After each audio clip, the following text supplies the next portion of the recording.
बिस्मिल्लाहिर्रहमानिर्रहीम। अस्सलाम वालेकुम यूट्यूब फैमिली, कैसे हैं आप सब। उम्मीद करती हूँ आप लोग सब खैरियत से होंगे और जहाँ भी रहें खुश रहें, आबाद रहें।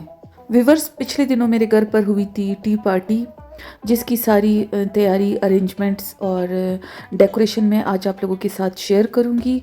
और ये पार्टी थी मेरी प्यारी दोस्त रेहाना और उसकी फैमिली के उम्रा जाने की खुशी में थी।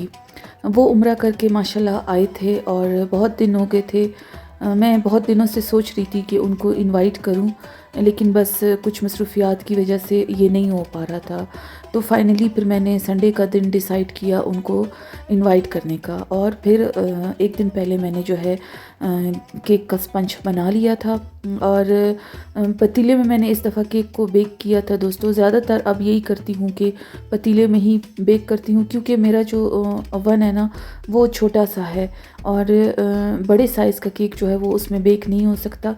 तो जब मैंने बड़ा केक बेक करना हो तो फिर मैं पतीले में कर लेती हूँ। बहुत अच्छा बेक हो जाता है। इसमें भी ज़रूरी नहीं है कि आप लोगों के पास ओवन हो तो उसी से ही काम चलाया जाए।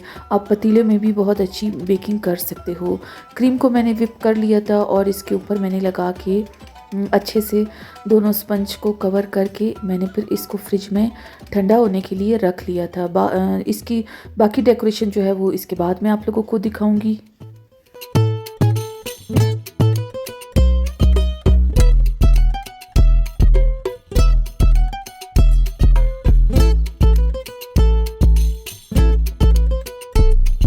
शाम की चाय के साथ दोस्तों जो जो चीज़ें सर्व होती हैं वही मैंने अभी बनाई थी। और वैसे तो हर किसी की अपनी मर्ज़ी होती है कि वो क्या आइटम्स चाय के साथ सर्व करे, लेकिन मेरा ज़्यादातर यही होता है कि जब भी मैंने कोई टी पार्टी देनी हो ना किसी को, तो मैं ज़्यादातर चाट, कोई बड़े मैक्रोनी, कबाब, कटलेट्स वगैरह ऐसी चीज़ें जो है वो मैं तैयार करती हूँ। तो इस पार्टी में भी मैंने ना दोस्तों अब स्पैगेटीज़ बनानी थी, जिसको मैंने पहले से ही उबाल के रख लिया था। और इस दफ़ा मैं सिंपल बस सब्जियों वाली जो है ना ये स्पैगेटी बना रही थी। और शुरू में बस प्याज और लहसुन और टमाटर का अच्छा सा मसाला बना के उसमें सोया सॉस, सिरका और रेड चिली सॉस डाल के, काली मिर्चें, मेयोनीज़ और केचप डाल के इसको अच्छे से भून लिया था। बहुत ज़्यादा इसको नहीं पकाया था क्योंकि सब्जियों का कलर जो है वो फिर ख़राब हो जाता है। फ्रेश ही इसमें सब्जियां अच्छी लगती हैं।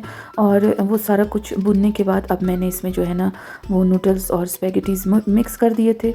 दोनों को मैंने उबाला था। अब इसके बाद दोस्तों चाट के लिए मैं प्याज काट रही थी। चाट के छोले भी एक दिन पहले रात को मैं भिगो के रख देती हूँ। शुरू से ही यही होता है, मेरी अम्मी यही किया करती थी कि जिस दिन हमने पकाने होते थे चने, तो अम्मी जो है वो एक रात पहले इसको पानी में जो है वो भिगो के रख देती थी, जिससे वो अच्छे से फूल भी जाते थे। और फिर अगले दिन उनको जो है ना बॉईल करती थी, या फिर जिस तरीके से भी पकाना होता था तो पकाती थी। बहुत से लोग ये भी करते हैं दोस्तों कि उसी टाइम गर्म पानी में इसको थोड़ी देर के लिए भिगो देते हैं और फिर कुकर लगा देते हैं।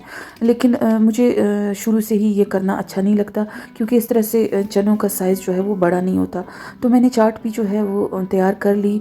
छोलों में जो है वो सुर्ख मसूर की दाल बोलेंगे उसको, शायद मसूर की दाल ही है, उसको मैंने डाल के ना इसको अच्छे से कुकर लगा दिया था, नमक मिर्ची डाल के। बाद में मैंने इसमें चाट मसाला और इमली का पानी मिक्स करके इसको अच्छे से मिक्स करके रख दिया था।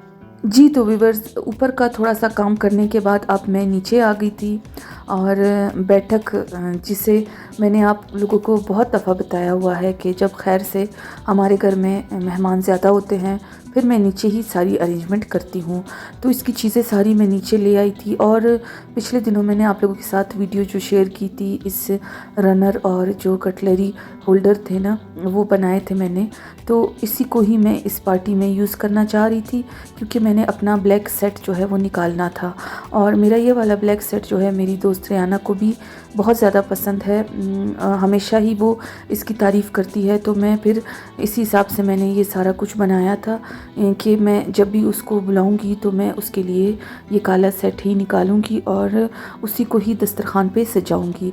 तो दोस्तों मैंने जो है ना इस तरह से शीट की डेकोरेशन शुरू कर ली थी। बस सिंपल सा मैंने जो है कटलरी होल्डर में मैंने सिल्वर कलर के अपने चम्मच और कांटे वगैरह लगा लिए थे। उसके बाद चाय के साथ खाने वाली चीज़ों में जो बर्तन यूज़ होते हैं वो मैंने इसके साथ इस तरह से रख दिए थे।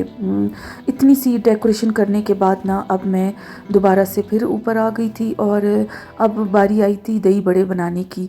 तो दही उसी टाइम ही साकिब ने मुझे ला के दी थी। तो इसके ये जो बड़े हैं ना, ये मैंने अक्सर ही घर पे, बल्कि घर पे ही मैं इसे बनाती हूँ, बाज़ार वाले मुझे पसंद नहीं आते। तो मैंने जो है ना इसको भिगो दिया था नमक वाले पानी में।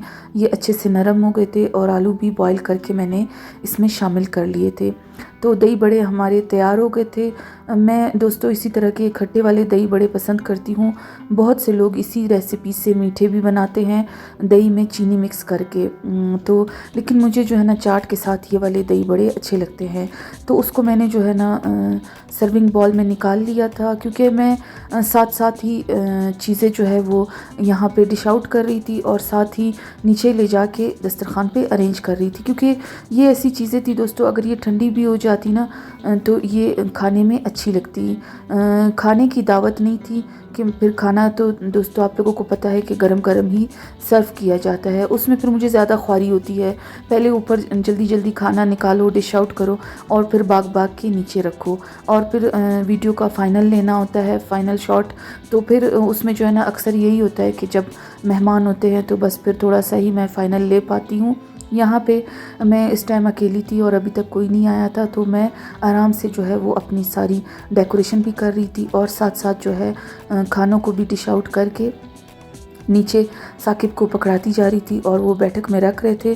फिर आखिर में मैं ख़ुद जाके इन चीज़ों को उनकी जगह पे रख रही थी जहाँ पे मैंने इनको रखना था। तो दोस्तों यहाँ पे वन बाय वन करके जो जो चीज़ें मैंने इस टी पार्टी में सर्व करनी थी वो सारी कुछ मैं जो है वो निकाल रही थी पॉकेट से, जो साकिब बाज़ार से लेके आए थे और जो ख़ुद मैंने बनाए थे वो भी साथ साथ जो है वो निकाल रही थी। ये दोस्तों बहुत ही अच्छी मज़े की मिठाई है, हमारे इस बेकरी में, घर के पास वाली बेकरी से मिलती है, तो बहुत मज़े की है। ये मैंने मंगा ली थी अपनी इन नए जो है ना ये कंटेनर्स में सर्व करने के लिए।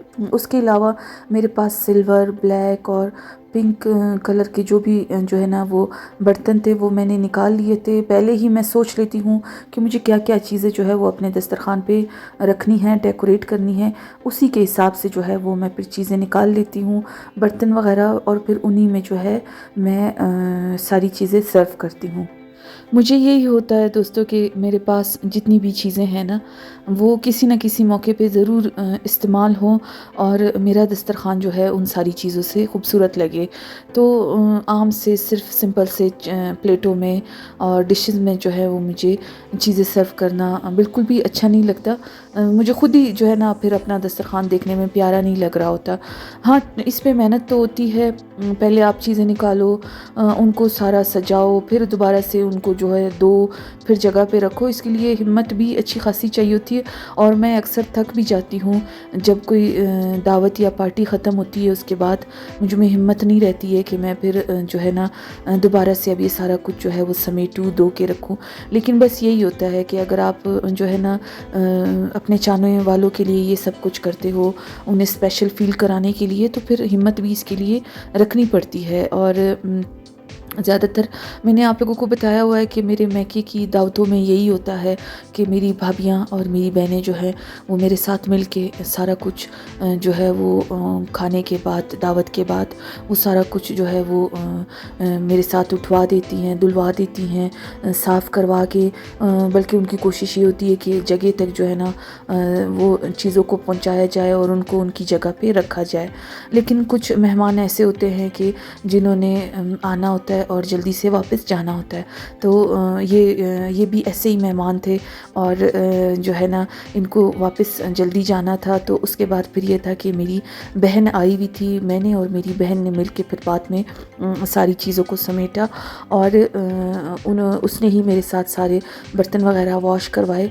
तो फिर जगह पे हम लोगों ने उसको रख दिया था। ये था कि दोस्तों जो चीज़ें जो है वो तैयार ऊपर हो रही थी उनको मैं ला के साथ नीचे रख रही थी। तो सीढ़ियों पे जो है वो मुझे थकावट हो जाती है। अक्सर मेरी साकिब से यही शिकायत रहती है कि आपने घर लिया है सीढ़ियों वाला, जिसमें जो है ना ऊपर नीचे मुझे होना पड़ता है। लेकिन आजकल के जो हैं वो घर बन ही ऐसे रहे हैं दोस्तों। अगर बहुत बड़ी ज़मीन आप ख़रीदोगे तो वो बहुत महंगी आएगी और ये होता है आजकल के मॉडर्न घरों का कि छोटी सी स्पेस पे भी जो है ना उन्होंने सारा कुछ अच्छे से जो है वो बनाया होता है। तो हमारा घर भी इसी हिसाब से बना हुआ है। ऊपर नीचे तो है, लेकिन ये है कि ये बना इतना प्यारा है और सहूलियात इसमें इतनी अच्छी हैं कि फिर सीढ़ियाँ जो है, सीढ़ियों का मसला इसके आगे जो है वो बहुत छोटा सा लगता है।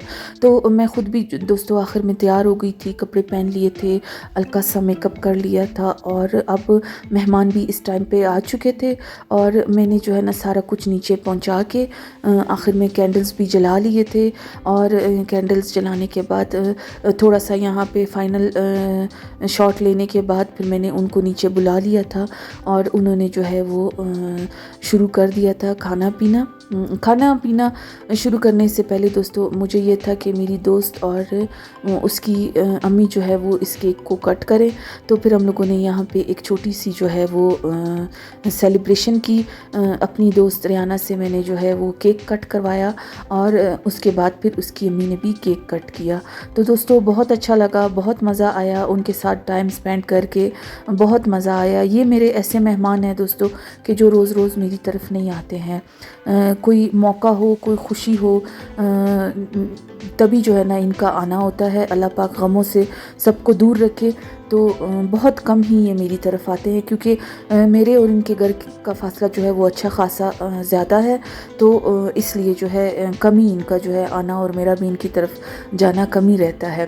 जी तो व्यूअर्स यहाँ पे जो है ना आप लोग देख सकते हैं कि केक की कटिंग हो रही थी और केक काटने के बाद फिर सब ने जो है अच्छे से चाय को एंजॉय किया।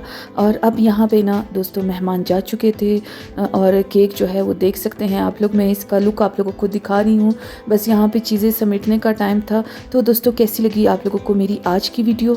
अगर अच्छी लगी हो तो एक लाइक करना ना भूलिएगा। मिलते हैं नेक्स्ट वीडियो में, तक के लिए